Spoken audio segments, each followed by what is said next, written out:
I am by Haddock's Wood, not far from Norton Priory, one of the greener places in Runcorn. But it's not all green, because it's a little quieter than the rest of Runcorn.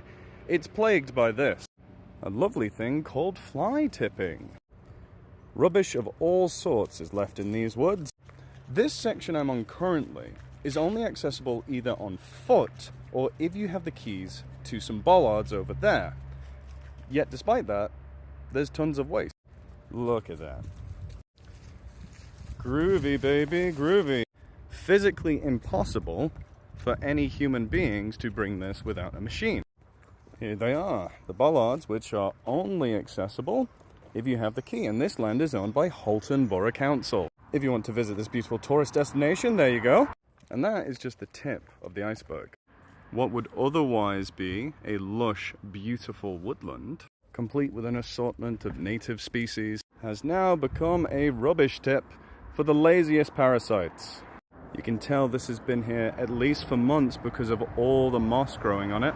Isn't it a horrific shame a place that has such long, gorgeous vines and giant trees is subject to the worst of mankind?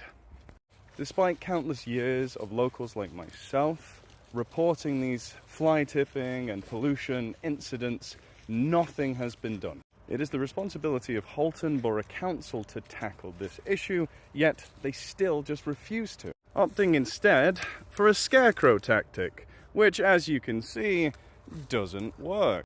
I shouldn't have to explain why this is bad for the environment, but I will anyway. Not only is fly tipping a massive eyesore, spoiling this environment just for aesthetic reasons, it is actively damaging this environment and could damage people well into the future. Other than the obvious, plastic bags making their way into the ocean, killing sea turtles and whales in their stomachs, smaller animals can easily get trapped in them. Even right here in Runcorn, hedgehogs and badgers can die inside food containers, among many other species.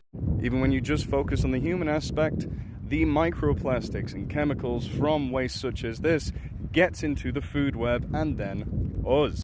Once inside the human body, they can do a wondrous assortment of things, including lead to cancer and make men a little bit more effeminate.